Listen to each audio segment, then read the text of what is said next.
So next we have Ayesha Ahmed from University College London, who will be speaking on distinctions of artificialness in moral enhancement and their impact for the future of human culture or cultures.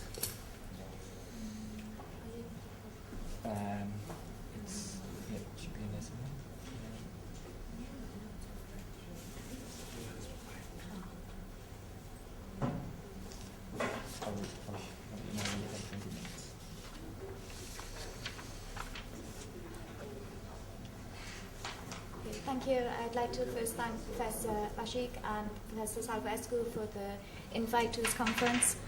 The title of my talk is Distinctions of Artificialness in Moral Enhancement and Their Impact for the Future of Human Cultures. And my talk is quite a descriptive talk. It's going to be some reflections or some concerns I have. This paper is quite a melting pot of some ideas from some other work I've been drawing on, and in the context of moral enhancement. And so I'm trying to raise some concerns and potential objections to moral enhancement in the context of medicine and culture.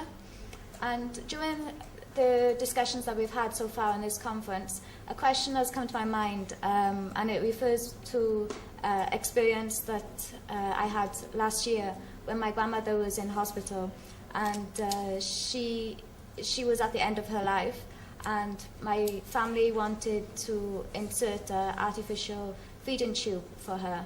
My grandmother didn't speak English. She came from a rural village in Pakistan, but she was in intensive care in California.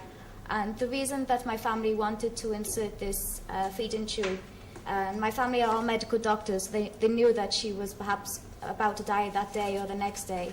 And it was not to ensure that she was kept nourished or to increase her physical well-being at all. It was to prepare herself for what in the Islamic way of conceptualizing dying or death is to prepare yourself for the next life. And to do that, you have to be nourished leaving this earth. So that was the reason for that intervention. And now I'm thinking about that. I'm thinking, was that our form of a moral enhancement using a biomedical intervention? And when I've been listening also to these talks, I've been hearing a lot about ultimate harm. But what I really want to focus on is a more particular kind of suffering, and narrow it down to a particular context, such as a healthcare setting. And I sit on a clinical ethics committee at Great Ormond Street Hospital, and there's a huge variety of cultures and languages spoken. And within that, we often have discussions, and sometimes we draw the conclusions that certain moral practices or beliefs that impact on the healthcare decision-making are immoral. So I began to wonder, what is the impact on our future if we start to use certain interventions in medicine to counteract some of the practices from different cultures or from our own culture that we might think are immoral. So just to explain briefly about what I mean by artificialness, it's when I'm talking about the distinction of artificialness in moral enhancement, I'm talking about masking of certain elements of our human person that have been subject to our self-consciousness for all of our time, which represent an attempt to represent ourselves in the way that we experience the world around us, and how that might be mediated through interventions that might bypass our normal experiences of suffering. So here are some points I've just been thinking about, and how medicine is becoming a very wide-ranging enterprise. It's touching areas of our lives that we're usually subject to non-medical approaches. I think psychiatry is a good example of this. Now instead of having our existential crises, we typically find ourselves under the microscope of having certain pathological disorders, such as depression. And Kramer has commented that the use of antidepressants has, he terms it a cosmetic psychopharmacology that's led to a feeling of being better than well. So our expectations for ourselves as human beings, our own discourse, are already being rewritten, and this leads to our expectations of cure and what is it to be a healthy person. And so I think our human condition is being underlined by non-traditional means, and that has given us cause for some kind of reflection anyway. So I think enhancement of who we are is synonymous with our existence. We've always tried to enhance ourselves, we've always tried to make our lives better and mean it in different ways. And anthropology, I find it a useful tool for trying to understand some of these issues we face in ethics. And typically it's dedicated to describing our diversity and the ways our bodies are modified. And I'm reminded by a quote from Jean-Luc Nancy in The Birth to Presence. And he describes how our births and our deaths are the framework for our lives, but they are never known by us. They are only ever known about the individuals around us. And I think from some of my experiences, from my own background, from various countries I've had experiences in around the world, that this typically really structures our sense of being in the world and how we will define our sense of well-being. But enhancement in the way that we are able to construct it with our technology is creating a certain moral order on whom we should become. And this begs the question of what is moral enhancement, but the question I'm most concerned about is how we create our views of moral enhancement and what are their effects. What are the kind of behaviors that we are normalizing? And my ultimate concern is that we are making a transition from medicalization to a moralization. And I think there's a difference between a cultural evaluation that says something is wrong and classifying it as a pathology under the premise of an organic and a value-neutral formulation. But I don't know if moral enhancement will even need to use this distinction. I think if it can make a scientific claimed argument with certain premises that lead to discussing that a certain behavior or a certain human trait needs to be enhanced, then it will not even need to be a pathology. And I think this is problematic. So just to set some more of the context about how I'm trying to view ourselves in the clinical setting and in a society where our world is changing, where we have now access to different experiences of different cultures. And I admit I have a problem with the word culture and also a problem with describing it as different. I think they're both arbitrary terms, and I think the way that we differentiate ourselves needs a lot of deconstruction, but I'm just using it in this talk. And I think that medicine and society are increasingly enveloping each other. So cultural practices, male circumcision, for example, are sometimes performed in clinical settings. This happens in the United Kingdom. Perhaps if the child already has a pre-existing medical disorder, it might be safer for the child to have the surgery performed in the hospital than outside. And sometimes there's objections to this, but sometimes that the risks are mediated and the surgery is performed. But I wonder in this, does it take away any of the ritualistic and symbolic element for the meaning of this practice? So already I'm starting to question, how is our cultures being shaped about via medical technologies that perhaps would not be considered to be some form of, perhaps from a cultural perspective, it might be a form of enhancement. It enhances the psycho and social well-being of the child or spiritual well-being, but I'm already wondering how we are being impacted. And if we consider our roots of morality as emotive, perhaps biological, similarly we can also describe our moral practices as being embodied within cultural definitions and contexts, and therefore we are ultimately cultural beings. So for the body, I'm thinking about how we seem to overlook the social or the context of the body a lot in our discussions, and I've been working on a paper where I've been looking at a cultural history or overview of body modification, and through this some of the things I found out is that man has always intervened on his body for non-therapeutical reasons, and typically within cultural context. Contemporary Western health systems, though, face highly problematic cases of such behaviour that question our societal and ethical standards. And it also questions the right of self-determination and autonomy, considering the body and its alteration. So taken together, they convulse the basis of concepts of normality versus psychopathology in medicine and demonstrate that they are always defined as culturally bound, and question the role of psychopathology as a possible cause or consequence for such interventions. And a colleague and friend of mine in London, Dr. Derek Summerfield, a psychiatrist, has said that it is a lamentable error of epistemology, or a category error, to assume that because phenomena can be defined in one setting or another, they mean that the same thing everywhere. So I think the way that we are talking about the body in medicine is already in tension, and it's already very difficult to try and reduce it to a singular object that I think is sometimes over-assumed in the ethics debates about moral enhancement. And as the gap closes between enhancement and therapy, some may argue that there is not one, medicine will be treating society as a patient and normatively evaluating through this what it means as moral.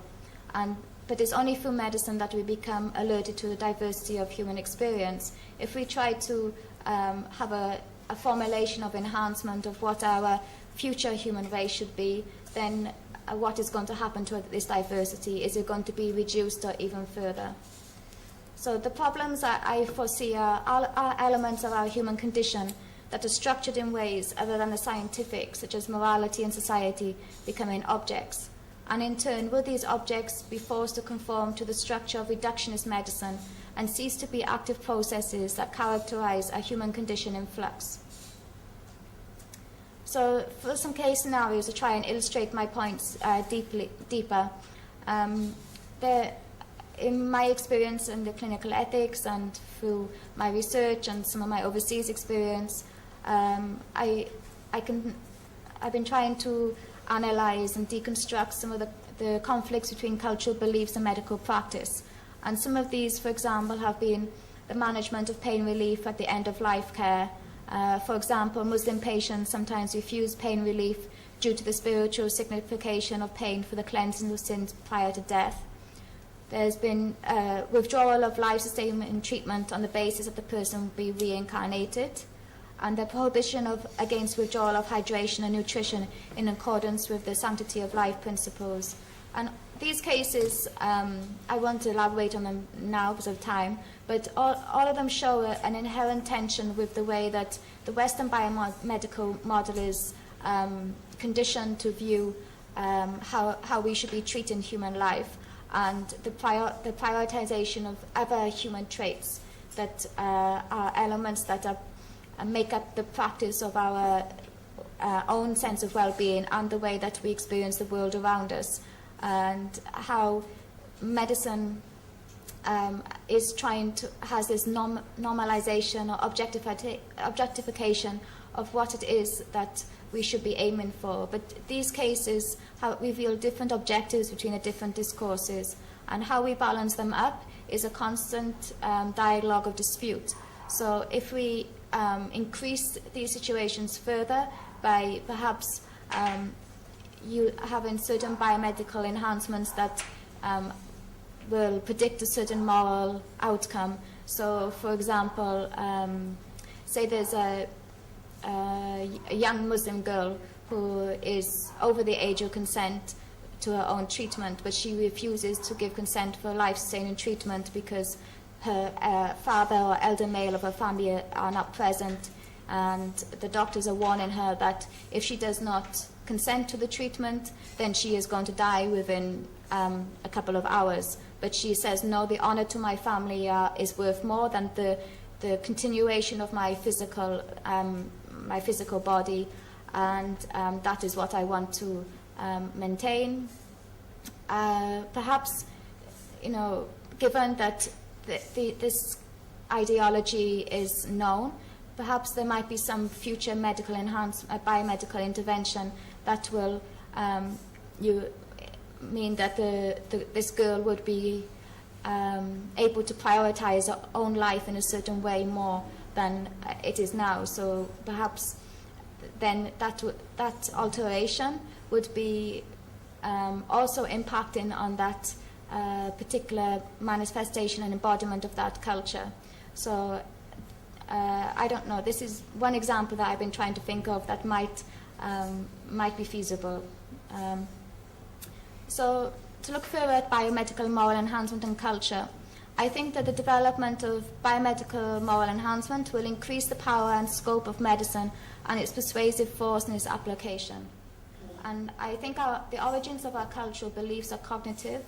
As suggested by Pearson and Salvescu, our core moral dispositions have a biological basis, and thus in principle they should be within reach of biomedical and genetic treatment.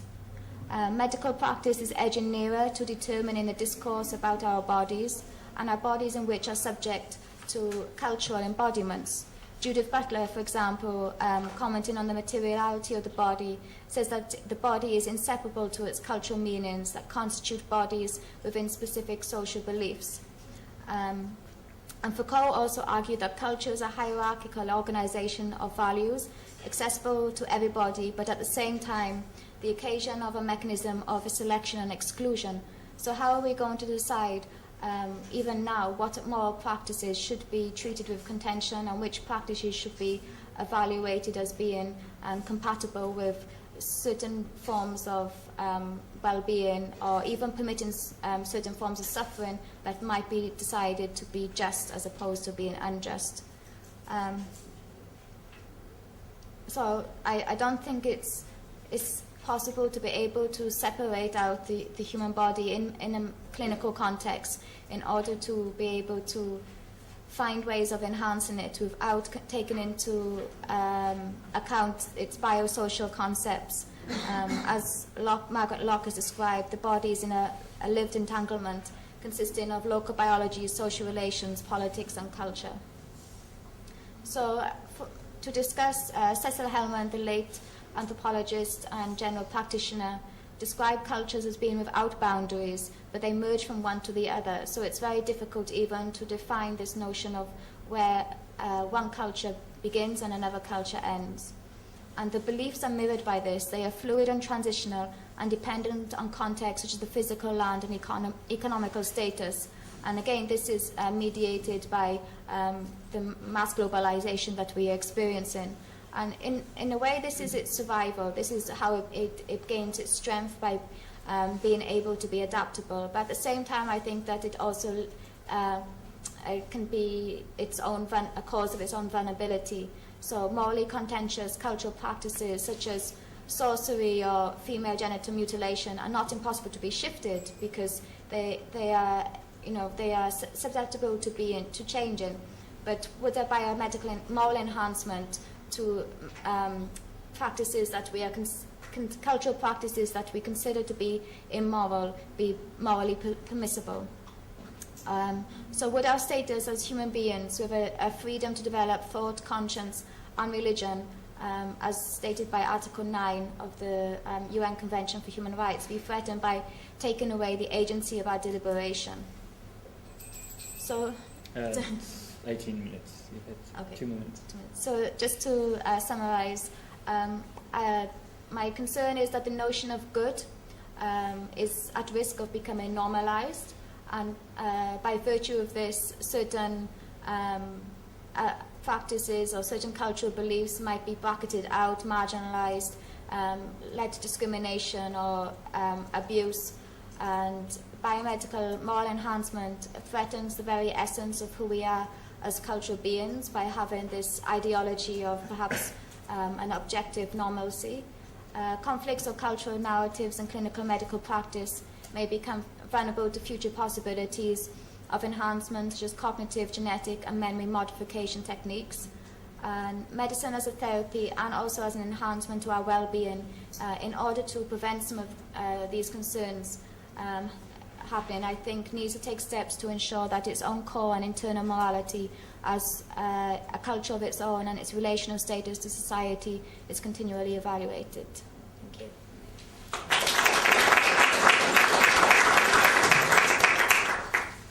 Okay, so do we have any questions?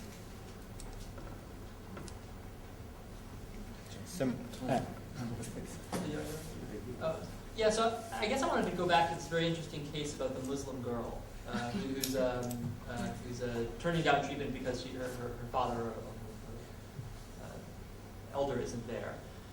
So I guess whether, and the idea is maybe you could give them a pill or something that would make them more likely to prioritize their self over their spiritual values. So I guess it seems really important to this question is who would be giving this pill? Would it be the physician who's like, well, okay, she's not consenting, so inject something into her, and then that sounds really bad.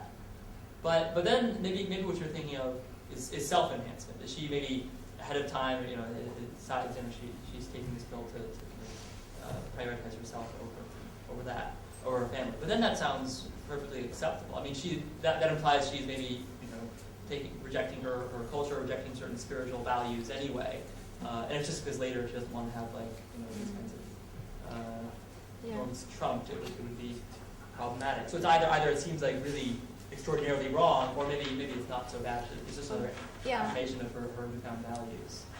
I've been thinking about this, but I think you're right. There's only those two options. But if it was a self-determination act, then she'd be able to reach the same conclusion through other means, without having to take the pill. And if it was and that's why I'm concerned about this, because perhaps even now, in this case, she might be declared as not having capacity, and when she loses consciousness, she might be taken to emergency surgery. So even now, there's ways to overcome her refusal of this treatment. So perhaps if she was diagnosed as not having capacity to consent, then the doctor might say, okay, so therefore I can administer the pill, and then she would be able to change her mind by feeling that she's changed her mind herself, and then consent to the operation. So that is where I start to think about what is the potential here for. Professor Babic. Oh, yeah. I like the wording of normalizing the concept of the good as a kind of danger. Of course, normal means in accordance with the laws, the prevailing and existing laws that are accepted as a matter of fact, which doesn't necessarily imply that those laws are necessarily acceptable in some strong sense. There's a difference between accepted and acceptable. So I have the following question.